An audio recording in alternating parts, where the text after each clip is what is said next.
Alors, je pense que c'est le moment parfait pour appliquer le meilleur conseil que j'ai reçu de ma vie, c'est-à-dire que le jour où je devrais prendre la parole en public et que je me sente stressée, d'imaginer qu'absolument toutes les personnes en face de moi sont nues. Donc je vous laisse 2 secondes, et c'est pas du tout comme le Mentally, je vous promets que vous allez être nus quand je vais me retourner. Ça fonctionne pas. Je me sens toujours tout aussi stressée, c'est-à-dire que là, j'ai envie de fuir. Mon cœur est en tachycardie, c'est tellement impressionnant. Prendre la parole en public, c'est l'un des exercices les plus vulnérables qui soit. Après, cette vulnérabilité, je l'ai choisie, c'est-à-dire que personne ne m'a forcé à venir faire cette conférence. Et je me rends compte que plus je regarde vos visages, il y en a qui sont familiers, d'autres souriants, et je me dis que je n'aurais jamais pu rêver d'un meilleur auditoire que vous. En plus, vous avez pris la même et unique décision, c'est-à-dire de venir ici pour écouter des speakers inspirants et améliorer votre vie. Et je me dis que rien que pour ça, il faudrait qu'on prenne quand même quelques secondes pour vous applaudir vous-même. Alors, n'oublions pas les bonnes manières pour que je me présente. Je m'appelle Mia, influenceuse aux millions d'abonnés, docteur en IA, propriétaire avancée de 30 ans. Au fil de ces dernières années, j'ai construit toutes ces versions-là de moi parce que j'avais envie que lorsqu'on parle de ma personne, que je me sente fière. Sauf que ce soir, je n'ai pas envie d'intégrer toutes ces facettes. Ce soir, je souhaiterais vous parler de cette femme. Cette femme, c'était celle que j'étais il y a quelques années. C'est la raison pour laquelle je suis ici en face de vous, et c'est elle qui m'a créée de toutes pièces.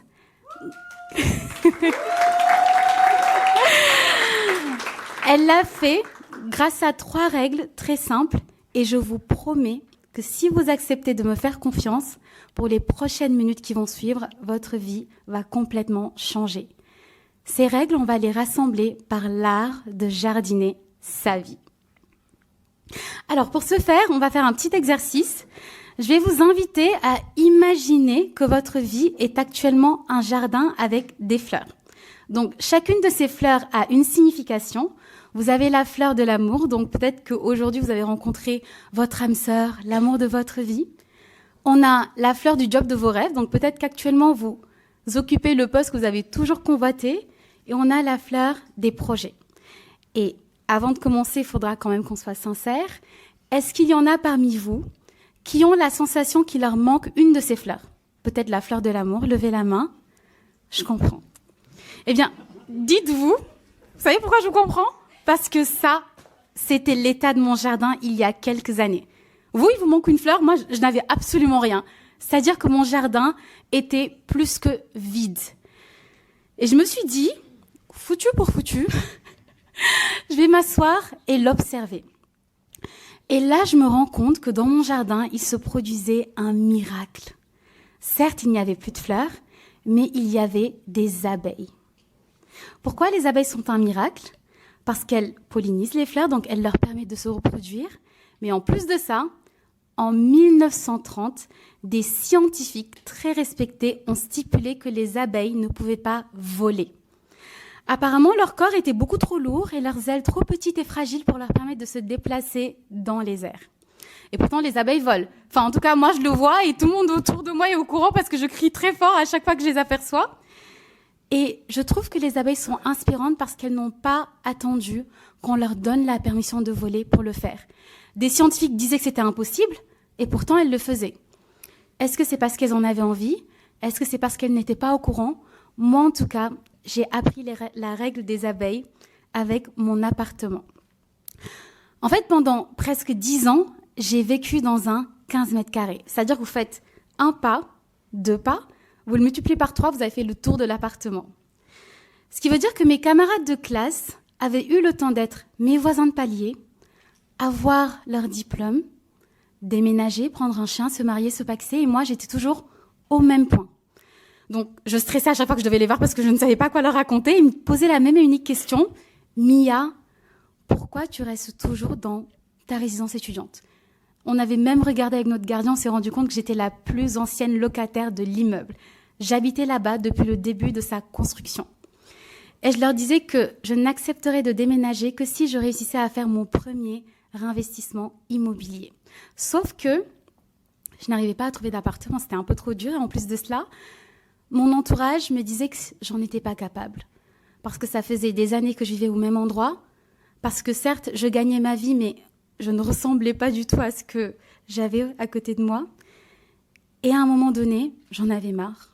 Je me suis dit que j'ai envie de devenir une abeille. Je n'ai plus envie d'attendre qu'on me donne la permission de voler. Et je vais décider de changer de vie. Donc j'ai arrêté d'intégrer toutes ces pensées limitantes qui me disaient que je n'y arriverais pas. Je suis allée toquer à de nouvelles portes.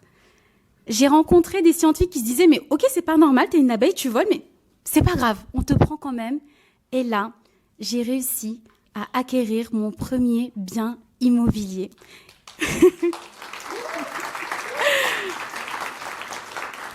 Le plus drôle, c'est que, certes, en 1930, des scientifiques disaient que c'était impossible que les abeilles volent, mais aujourd'hui, en 2026, ils reviennent s'excuser et dire « Ah, en fait, on s'était trompé, c'était des avions, mais finalement, les abeilles peuvent voler. » Et ce soir, je ne veux pas que ce soit ça votre réalité.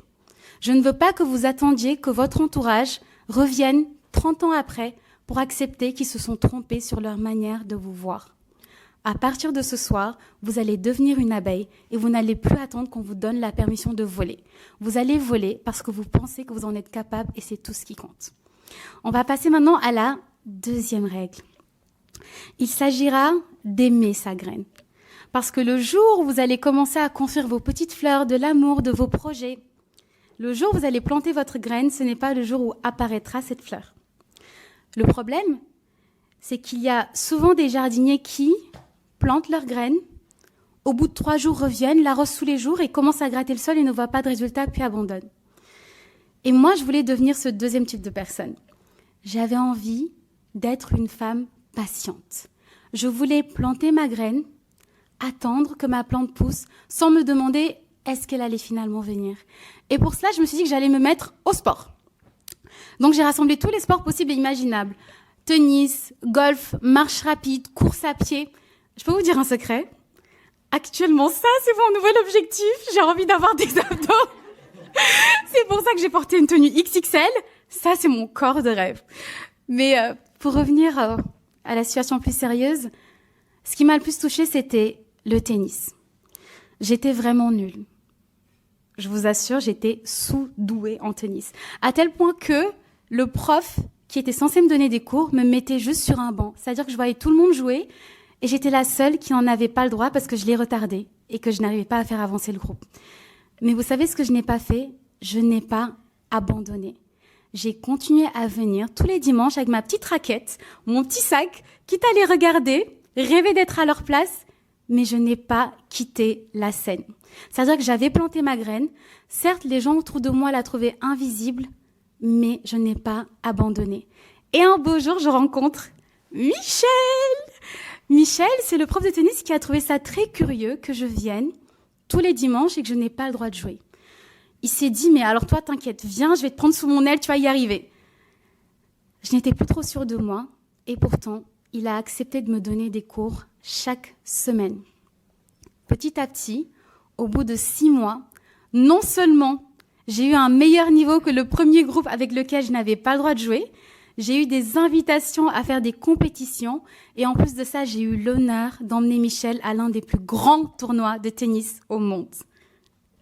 Ça, c'est le premier signe que vous n'avez pas à attendre que des personnes croient en votre graine.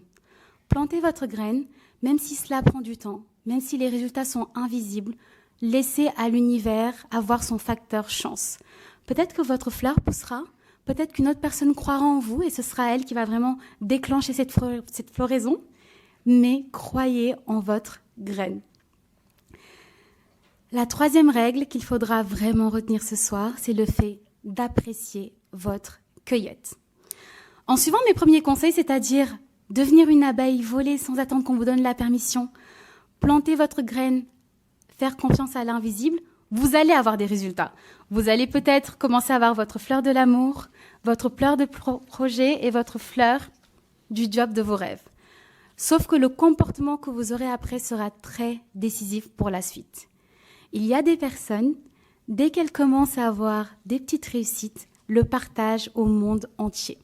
Donc ça va être à base de « Coucou, j'ai rencontré l'amour de ma vie, c'est bon, j'ai décroché le job de mes rêves, ça y est, tous mes projets aboutissent. » Et à un moment donné, vous regardez votre jardin et vous vous rendez compte qu'il est redevenu vide. Et en plus de cela, le sol est fragile. Alors, ne vous méprenez pas, c'est très normal de vouloir partager ses réussites à son entourage. On est des êtres humains, on a besoin d'être encouragés, félicités, validés. Sauf que ce ne sera pas que des réponses comme ça que vous aurez. Votre entourage aura un avis. Il y en a qui diront peut-être qu'ils ne croient pas trop en votre projet, d'autres qui vous diront qu'ils ne sont pas trop d'accord avec la relation que vous avez, et votre sol va commencer à se fragiliser. Vous aurez peut-être une petite guerre d'ego, vous allez vous dire, mais pourquoi elle ne croit pas en mon projet? Je vais commencer à planter plus de graines, je vais commencer à planter plus de fleurs pour lui prouver que j'ai raison, pour lui prouver que je mérite, qu'on croit en moi. Et ce n'est absolument pas la démarche à adopter. Vous allez rentrer dans une frénésie. La vie va commencer à devenir une case de to-do à cocher. Vous allez toujours penser au next step. Et c'est pour cela que parfois, vous ne réalisez même pas les grandes choses que vous accomplissez parce que vous n'arrêtez pas de mettre la barre plus haut. Et ce que j'aimerais, c'est qu'on revienne à ce sol. C'est-à-dire qu'avant de prendre des décisions, avant de prendre en compte un avis, que vous sachiez que la seule chose qui compte dans votre jardin, c'est vous-même, votre intuition et vos croyances. J'aimerais que vous appreniez à jardiner votre vie comme des pros. Et en plus de cela, votre présence ici montre à quel point vous êtes différent. Je vous promets, ce n'est pas des phrases bateaux. Je sais que votre présence ici montre à quel point vous êtes le changement de demain. Parce que ce n'est pas tout le monde qui book son jeudi soir pour écouter des conférences et être inspiré. Et pour cela, j'aimerais qu'on se fasse tous une promesse, c'est-à-dire que vous allez répéter après moi que vous allez jardiner votre vie. Donc à 3, vous allez dire « Je vais commencer à jardiner ma vie ». 1, 2, 3. Je vais commencer à jardiner ma vie. Eh mais allô, j'entends rien. Enfin, non, on recommence en fait. 1, 2, 3. Je vais commencer à jardiner ma vie. Wouh! Voilà, là, je vois cette lumière. Je la vois en vous. Votre présence n'est pas un hasard. Et j'espère que mes mots résonneront vraiment avec vous. Merci. Merci.